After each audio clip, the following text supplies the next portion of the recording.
Hello, guten Morgen, and all that good stuff. So, are we all at the right session? I just want to make sure there's no confusion. This is what you're expecting, I hope, and not a technical presentation. Thanks for all attending. And my name is Kiran Garimella, and I'll be talking about using Hyperledger Fabric to create a tokenization solution for the private securities market. So one of my co-speakers, he's been otherwise engaged. He's Oscar Jofre, who is the CEO of our company called KoreConX. And I am Kiran Garimella, and I am the chief scientist and CTO for the company. Okay? So this is a business presentation. So if any of you are here hoping to learn how to code or write chain code, I'd be sorry to disappoint you. But you will see something very interesting here. This is a very rare and unusual application in this space. I know there are a lot of financial applications, and I'll talk more about that later. And if my CEO and co-speaker is able to join, he'll be up here as well. But I will cover the presentation today. And you know how it is, right? We are a private company and based out of Canada, Toronto, in Canada. And we're going for our own capital raise, okay, in this space. And we've been around for several years. I'll talk about that for a second. But you know how it is when you're at a capital raise. You have to run where the money is. So I'm sure he's been chasing down the money somewhere. So which is good, okay. So moving on. So I just want to cover how we create our architecture and what it actually means. The vision for this is that we want to create, and we're actually in the process of creating, the first highly secure and permissioned ecosystem for fully compliant issuance in the private securities marketplace. There are a few key things that I want to make sure that people, you all understand, because it drives a lot of the architectural decisions we are going to be making. So you all heard about the ICOs, right? We are nothing to do with ICOs, thank you very much. So we are not crypto, we are not blockchain, we are not Ether, no gas, no hype instance, even though it's a Hyperledger, it's not hype, okay? So none of that stuff. The other thing, how many of you have actually heard about the phrase STO, or security token offering? Thank you. So we are about STOs. Now let me say a word about STOs. In the traditional public blockchain markets, very bright people trying to change a lot of stuff, and I get it. I am very sympathetic to that. They come from a world of the ICOs, the Bitcoin, the ICOs, and then the government, most notably the SEC in the United States, said, thou shalt not do this anymore because you are in violation of securities regulation. So a lot of these people, they took ICO and they changed the word to STO, assuming everything is going to be pretty much the same. Unfortunately, things don't work like that, right? The regulators know that. You cannot set up a printing shop of currency printing in your house and use it some other name and get away with it, right? So when we talk about the word STO, KoreConX, and I don't want to talk about the company here, but just to give you a background, KoreConX has been in the compliance space for many, many years, right? Since about 2012, the Jobs Act came out. We have been in that space. And since about 2015, we have had compliance solutions in the private capital markets around the planet in multiple countries. Not the public companies, but not the public listed companies like on the NYSE, New York Stock Exchange, or the NASDAQ, or the London Exchange, or any of those. It's the private capital markets, what we call the SME market, the small to medium enterprises, right? That's what we specialize in. And KoreConX is an SEC-registered transfer agent, which is an important part of the financial services industry, if you know that space. Okay, so this is the space we play in. And if you know anything about private securities and private little companies, they are very siloed and they're technologically challenged. For many of these companies, the best technology they have is the little laptop, spreadsheets, Word documents, and email back and forth. That's what they know extremely well. Any of these large enterprise applications and CRM systems, they don't know. I come from the large enterprise systems myself. I used to be a CIO for GE when GE was very good at that time. And I know that space extremely well. And these companies cannot afford multi-million-dollar software to buy integration services and so on, right? So they're very much technology challenged. But there's also a fantastic opportunity for the right people to come and say, how can we take all these newer technologies, predominantly blockchain or distributed ledger technologies, and make significant improvement in this space, right? So I won't read through all the bullets. You can see that very ad hoc systems, very decentralized, very distributed, cross-jurisdictional, et cetera, right? So how easily can we impact that through blockchain is what we are all about. So moving on, the actual solution that we have in place is it's an all-in-one, it's an AI-based, right? I used to deal with AI back in the mid-'80s, right? Expert systems in the financial services industry. So I cut my teeth in AI years ago. But we also want to manage what's called the full life cycle of tokenized securities. When people talk about STOs, they'll say, we want to issue, we want to help you issue your tokens, and maybe we want to help you trade your tokens, right? It's not just the issuance and the trading. It's a full life cycle of how these things are managed. So after trading is done, how do you distribute dividends? How do you distribute revenues? What happens when there is a bankruptcy? What happens in a rights issuance, a warrant, options, shareholder meetings, proxies, voting, et cetera, et cetera. There's a lot of things that happen with shareholders behind the scenes beyond simply issuing a token and beyond simply trading a token. Most of securities, even in the highly liquid public markets, take IBM stock, for example, hundreds of millions of transactions per day in the stock markets just on one IBM stock, right? But any one of us, our stock itself, our own physical stock that we have with IBM, let's say I own IBM shares, every stock spends maybe 1 or 2% of its lifetime being traded. Issuance is a one-time event for many companies. 99% of the life of a security is spent in what are called corporate actions, being a citizen of a company. That's the predominant. That's what we have to support in this ecosystem. That's what we are all about, right? And that's why I say it's a full life cycle system. And the reason I'm telling you all this is because it has a bearing on how to architect our solutions.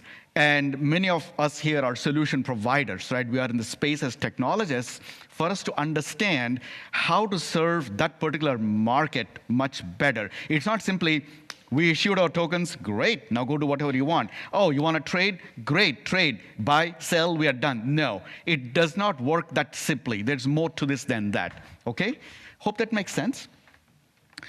So this is where we come into, so let me tell you something. I've been in the technology space for almost like 3 decades, maybe even more, right?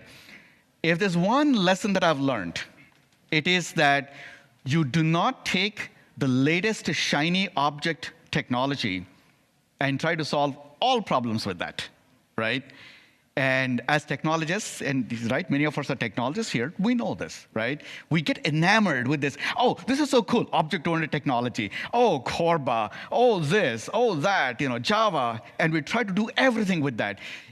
Unfortunately, what happens is that, you have to say, okay, what are the business characteristics of the problem we are trying to solve?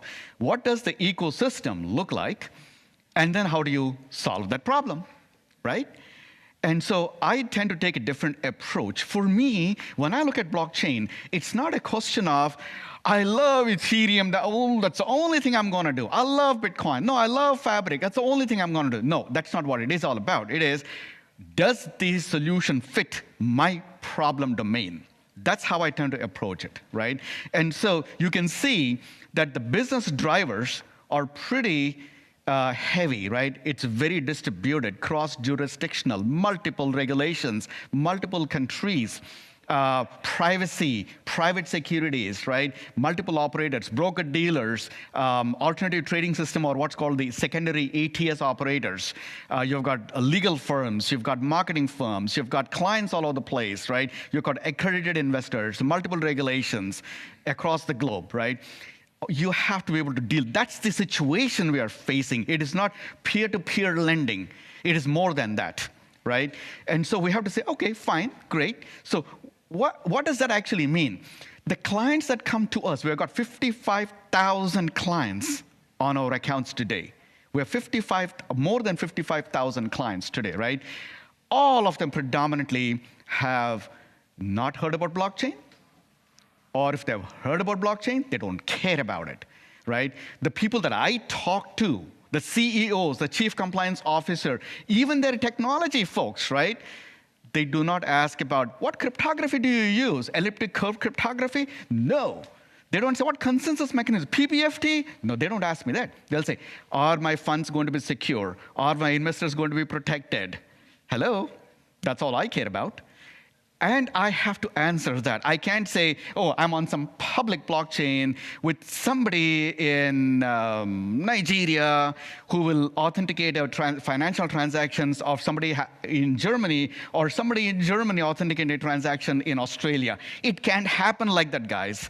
In securities regulation, you cannot have people who are not parties to the transaction validate transactions. That's illegal in the securities world regulation, right? Not like Bitcoin. That's free for all. Anybody can do anything they want.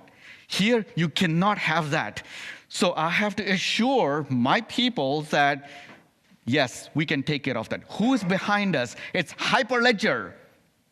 People know the Linux Foundation. Everybody has heard about the Linux Foundation. They love it. Everybody has heard about IBM, IBM's contribution as a fabric and as our business partners, right? I'm not trying to sell IBM or anybody. I'm just simply saying what's important for our clients. Right? You got to address their fears. That's the important part, right? We have private data. It's permissioned, right? Everything is on-chain. There's none of this stuff about, oh, something off-chain, something will be on-chain, right? So you got off-chain, which now has to coordinate with the on-chain. What happens if somebody steals all off-chain data? Where do we stay? No, none of that stuff. Everything is on-chain. Who are our peers? Who are our endorsers? Who are our orderers? Who are our anchor nodes, right? We got to be able to tell them who these people are. We've got to name them. We've got to show them. We've got to show that they actually live in an actual building, right?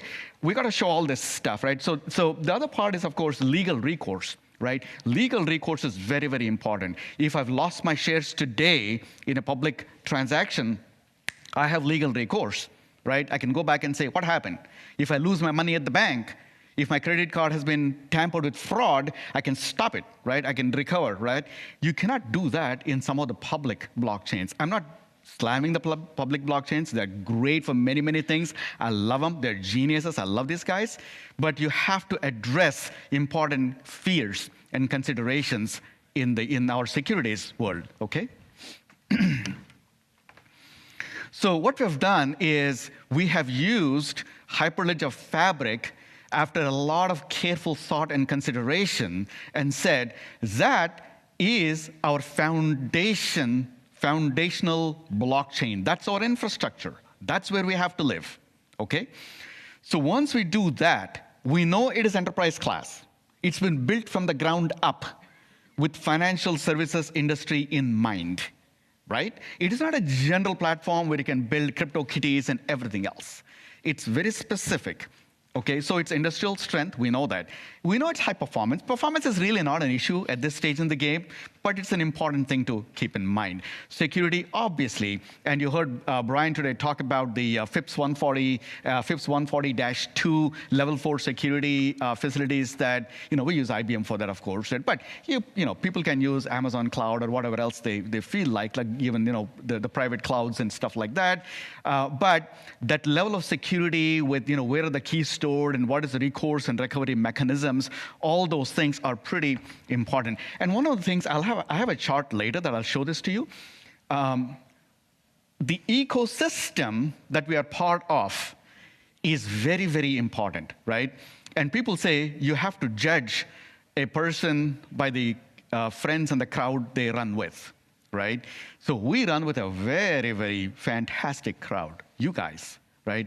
And I'm going to be reaching out to many of you. Anybody here part of the Ledger Connect CLS platform? Have you guys heard about the Ledger Connect from CLS?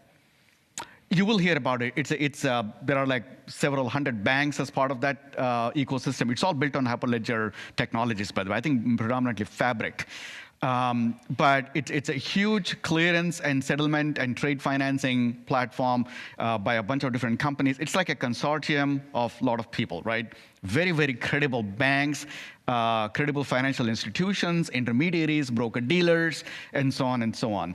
So all these people, so now we can connect with these people and say, oh, I've got clients here who have a tokenized security on our platform, and they want to do trade finance. They want a letter of credit from somewhere else, like in China, the CITIC bank, right, that Brian was talking about. So we can now connect with all these different things, right?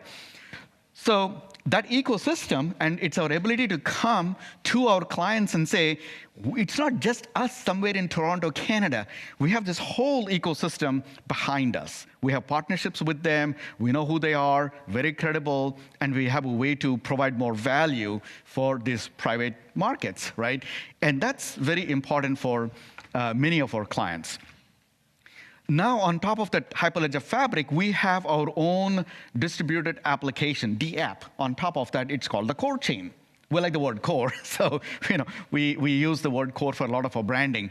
So the Core Chain is a permissioned blockchain. It's completely focused on private securities, as I said, right? And of course, there's a lot of technical underpinnings behind that, but which I won't go into. But the important unit of transaction within our core chain is what's called the core contracts. You all heard about the word smart contracts, right? How many of you believe that the smart contracts are actually smart and they are actually contracts? Anybody believe that? So I can speak for a couple of hours on that topic, which I won't try to do now because I'm very passionate about it. But the smart contracts aren't really smart or they're not really contracts at this stage, right? What we want to ensure is that our contracts are, in fact, contracts and legal contracts. So we'll talk about that in a second. But we want to make sure that these contracts are like that, right? So you've got this template of contracts out of which a core tokens, which are security class tokens, can be issued. But they all follow that protocol, right? And so that's how we take care of that. And on top of that, of course, we have the actual core token protocol. Now, if you see the core token protocol, by the way, how many of you are familiar with the ERC20 standard and protocols? Thank you. And so you will see that in ERC, they started with a very fundamental and very simple, I want to exchange trades, and I want to find out the balance. There are 6 little functions that they do, and there are ERC20 based. There are 1450 and 771, 884, and a bunch of things like that. So they all add more and more functionality one on top of that, right? So what we've done is, if you look at all of the functionality that is necessary for handling the complete life cycle of tokenized securities, you will see that it's a lot of things to consider, right? And so we do incorporate all of these things and much more into the actual protocol itself, okay? And again, I won't go into details about how it's done. Please approach me after this, and I'll be happy to answer questions. And all of this is managed through. A lot of this, by the way, is our existing business right now. As I said, we have 55,000 plus clients on the platform who are doing all these things. We do portfolio management for them, minute book, cap table management, all of that automated, completely integrated, right? So all this adds value to our clients. It's exactly what they want to do. Now, when you come to the core token itself, the core token as a technology instrument has 4 layers to that one. The public interface, of course, is the one that we all interact with, right? You look at your dashboard, it's there, you'll see that. But below that is what's called the business layer. All the trading rights and restrictions and participation in revenues and dividends, beneficiaries and transfers and gifts and exits and M&A and bankruptcies and yada, yada. I mean, there's a ton of stuff that happens. That's the business layer. The process layer is all the corporate events that happen, the annual general meetings, the directors' resolutions meetings, any other types of events that happen that affect the securities world for them. All those are covered within the process layer. And of course, finally is the safety, security, the governance, and the compliance, auditing, all that stuff comes as part of the core token protocol, right? So there are a lot of really interesting use cases of how securities transactions occur and how this can handle a lot of that stuff, right? Which I won't go into now because it's pretty heavy. So the core token protocol functions, and again, this is not Golang code as you can see, but there is Golang code behind all of this stuff, and there's more being developed, right? So all of these items are part of what we call the protocol functions, right? Here is an important difference, though, from a lot of the public protocol functions. The difference is that within private securities and in securities, generally speaking, there is a need to know information, a right to know and a need to know information, right? Everything cannot be on the blockchain. Everybody can see everybody's transactions. No, it just cannot be that. There is privacy laws, there is GDPR we have to think about. So all of this is protected in a very complex way through the protocol functions, right? So that's pretty important.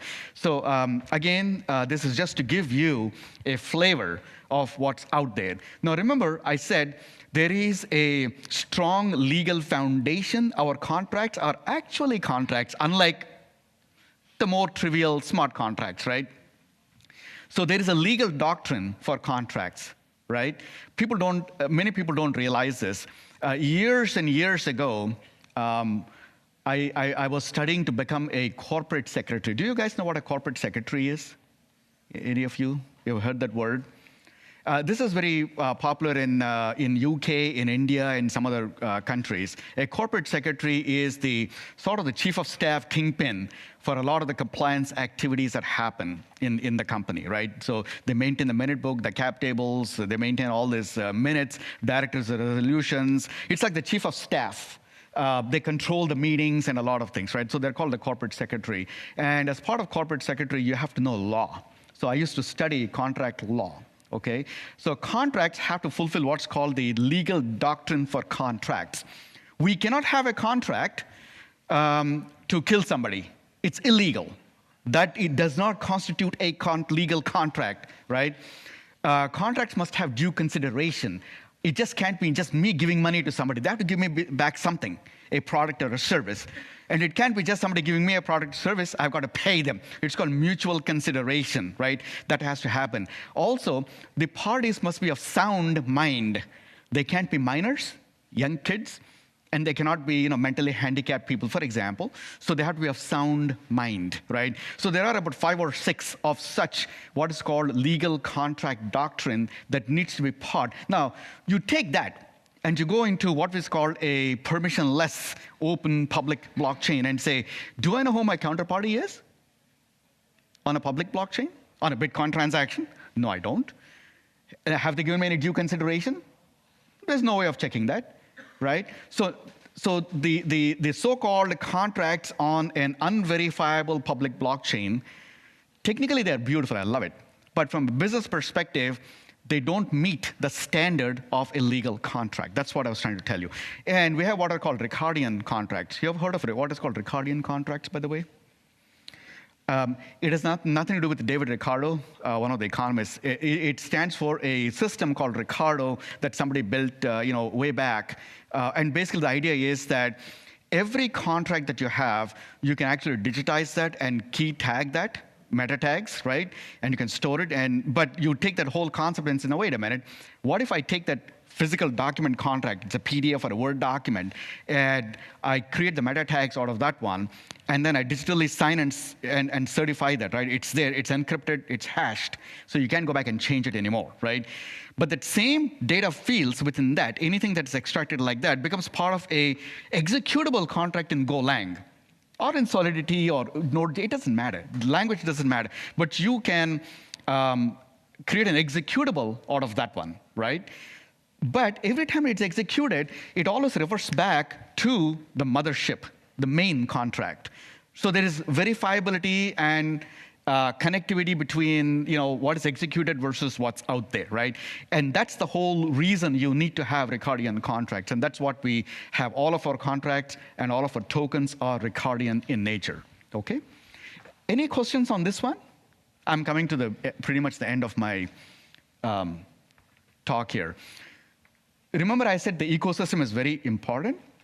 This is the ecosystem that I'm talking about. Every one of them is a Hyperledger Fabric installation. And I didn't find space to put all of them, right? Only a few of them. These are pretty active in this space, and we have spoken to many of them. And we know that if we sit at the table, we can find many complementary services and solutions. We can offer them services, they can offer us services.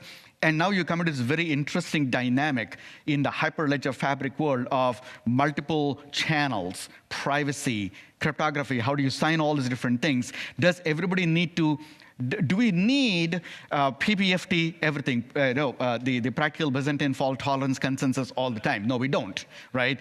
Do you need crash fault tolerance? Yes, but not all the time. So there is a dynamic, adaptive, and flexible way that all of this can be done. And that's where the AI, artificial intelligence component also comes into play. But as you can see, I mean, if you were an issuer, you knew nothing about technology, just looking at this stuff should stun you and impress you and say, where do I sign?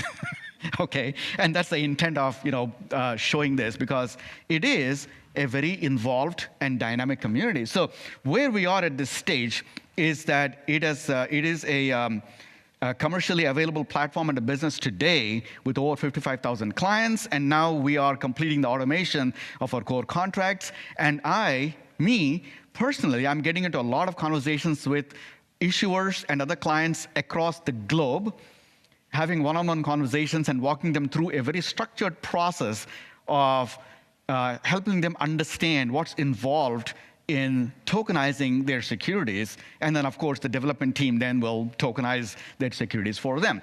So that is the roadmap that we have kind of going forward. It's pretty exciting because we've got people just lined up to do this stuff all the time, right?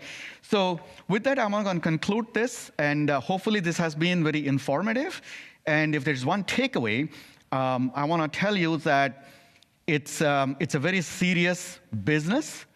We cannot be monkeying around with unverified participants.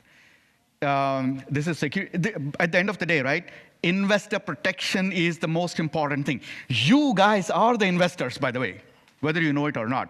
Through directly stock market trading and tomorrow in private companies, pension funds, wherever, you are the investors. Are you comfortable with this approach? That's the key, right? If you can't do that, then forget it. I ask people this all the time. I'll say, oh, you like Bitcoin? Great. Would you put all of your grandmother's funds in Bitcoin? Hello? No. Okay. Even the most ardent fan in Bitcoin or some other cryptocurrency, when I've talked to them, they said, oh, yeah, we're a big Bitcoin, we're a big supporter. Oh, I got all my money tied up. I said, how much money do you have tied up in that? So I got almost like 5% of my net worth tied up. I mean, the guy makes like, $30,000 a year. He's got 5% of his net worth tied up in Bitcoin. Hello? Okay, that's not exactly a word of confidence. How much of my net worth do I have tied up in the current ecosystem? 100% of it. It's either in the bank, it's in a brokerage, it's in a pension fund, it's in a mutual fund, it's in an ETF. It's there. 100% of mine. That's how confident I am, right? That's the level of, and I'm not saying Bitcoin is bad. I'm just simply making a point. The point is that the real test of the maturity of a technology or of an ecosystem is, are you willing to take your widowed grandmother's money and put it there safely and sleep at night comfortably? Can you do that, right? And that's the reason why this is such a serious business. And we have a lot of interesting things to do ahead of us. We have a lot of technical challenges, no doubt. And I will be reaching out to this community, this entire community, and saying, hey, help us with this.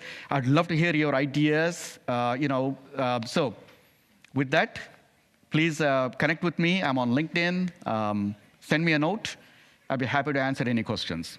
Thank you very much.